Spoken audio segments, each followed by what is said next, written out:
Jones. Now, tonight's guest was the first female host of Radio 1's breakfast show. She presented Top of the Pops for years. She's now, of course, on Radio 2, and as we can see here, her passion has always been music.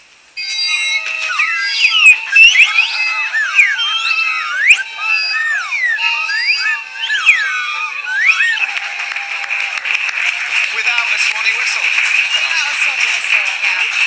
Fashion sense, amazing. Purple jeans up on kids' TV. Have you mastered the swanny whistle since then, though? I haven't, no. I have no musical skills whatsoever, no, sadly. I loved your reaction going into that. You just literally head in hand. I forget you do that on this show, and you do it so brilliantly. Of course. Remember. Well, radio DJs, of course, have been in the news recently. Nobel Prize winner Aung San Suu Kyi, she said that listening to Dave Lee Travis's show helped her survive years and years of house arrest. So, I mean, it's an incredibly powerful medium.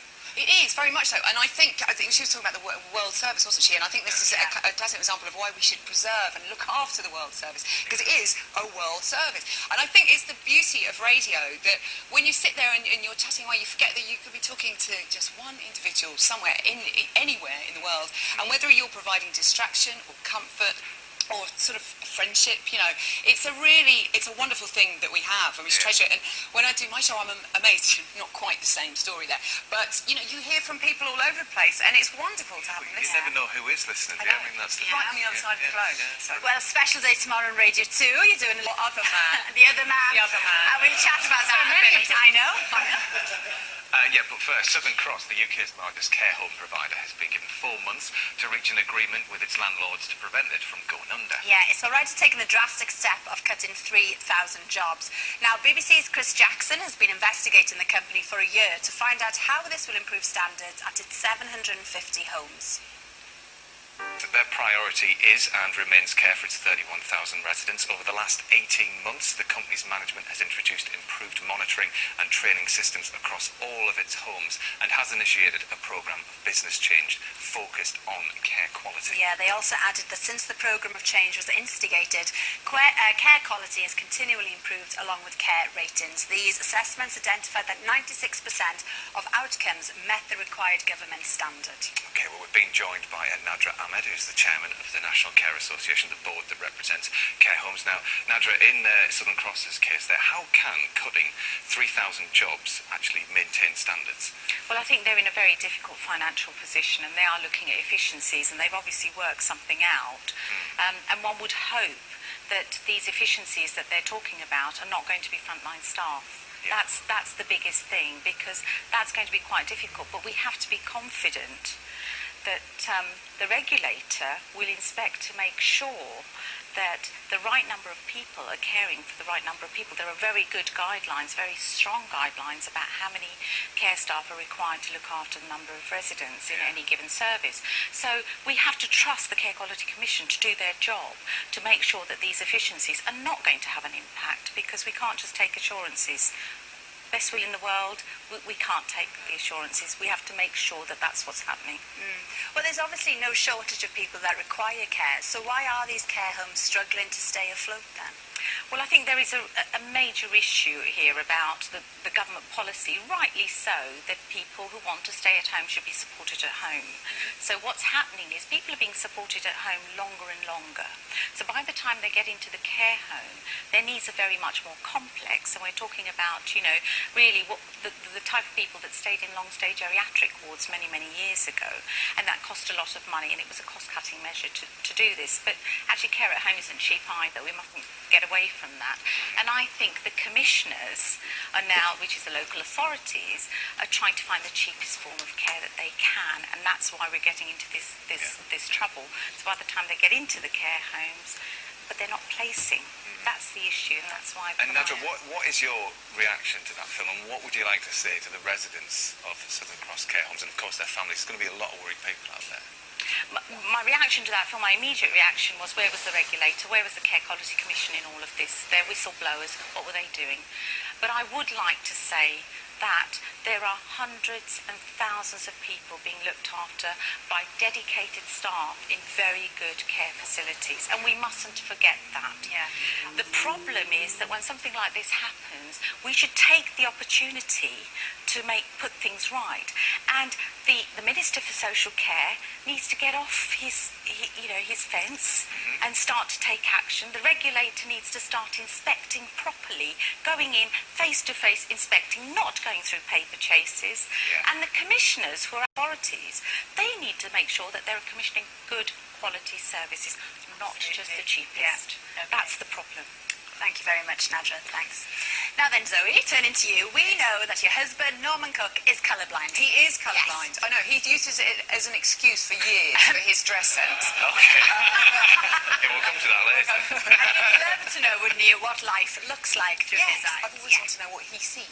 Okay, well, luckily for you, a colourblind one-show viewer, Kira Thorogood, contacted us and set Marty Jobson that exact challenge. Have a look. To make it a lot clearer. And do you know, Norman dresses Nellie in the mornings, and it's wonderful. I love it when he dresses her, because she comes in, she's got pink, red, orange, brown. She's so eclectic. And I think, well done, darling, you did a good job there, in a horrible, patronising way. Oh, that's great. Lovely shirt on here, there we go. Colour blindness, isn't it? That's Yeah. It's got better. Oh, I love it. I quite like that shirt, though. I mean, Do you know what? That's not a bad one. There are worse. no, that's quite a good one. That's quite a good one. Well, listen, you've grown up home on radio, or do you like kind of the mix? Do you know what? I do love the radio because it's so intimate, and you really are sort of talking one-to-one. Also, you don't have to do your hair and makeup and stuff. Well, you can go in your jam. I did do the show a couple of Saturdays in my pyjamas. It's all to do with the fake tan. I won't go into it now. But it is wonderful. I do love radio. Yeah. It's fabulous. I'm loving radio too. Yeah, well, big day on Radio 2 tomorrow, 2 days. So it's all changing about, isn't it? Different DJs and different slots. Yeah, huge day, 2 days. It's a celebration, a 12-hour celebration from 7 o'clock tomorrow morning till 7 o'clock in the evening of all things Radio 2, because everybody has their favourite shows on Radio 2, whether it's Ken Bruce in the mornings with Popmaster, or it's Chris at breakfast, or Simon on Drive Time, or Steve in the Big Show. But there are lots of other shows on Radio 2 that you might not get to hear. Amazing shows in the evening. So what they've done is they've jumbled all the presenters up, all the different radio stars, and mixed everybody up, and they've placed everybody with different people, so you get a little taste of all the different types. I mean, I think at 11 tomorrow you've got Johnny Walker with Sounds of the 70s versus Brian Matthew and Sound of the 60s.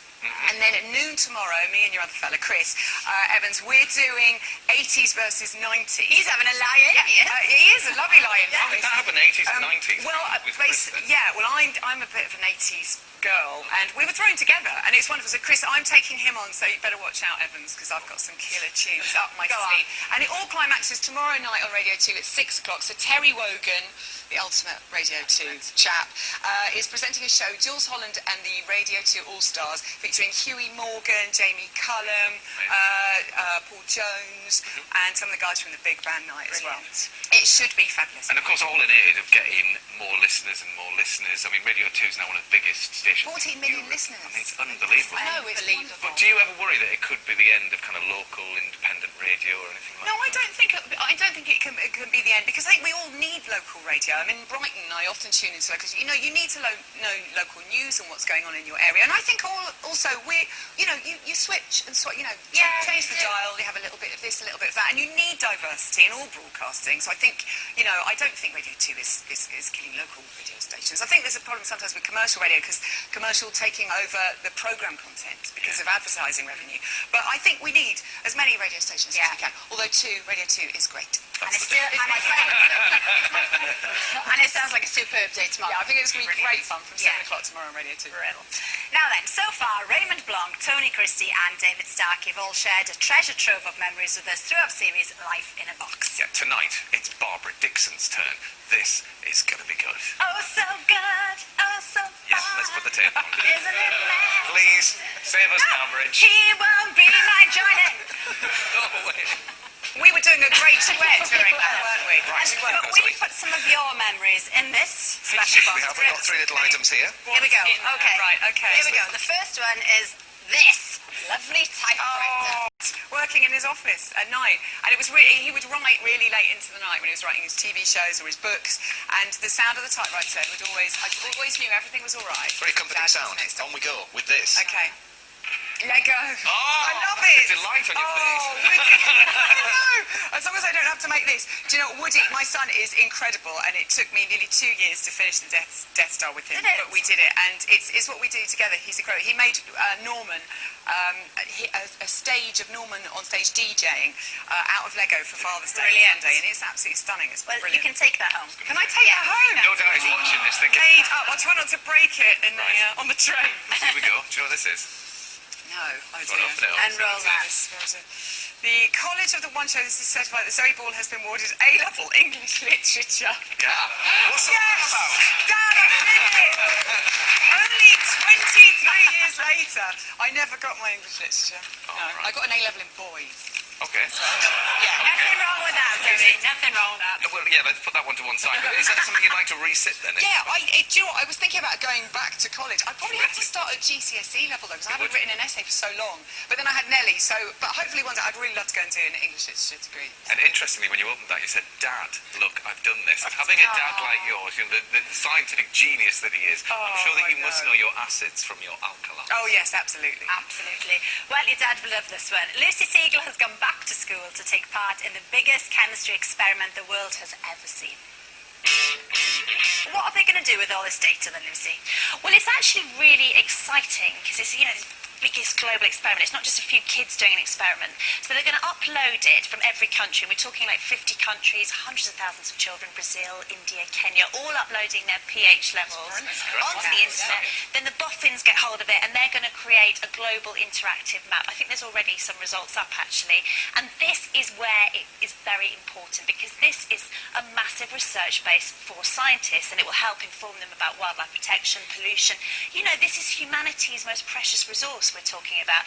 And every kid that has contributed to this experiment has helped to create that database. I think that's really exciting. Yeah, it is. And, I mean, it's happening tomorrow. Is it Yes. too late for schools to get involved? Or? No, this is the International Year of Chemistry 2011.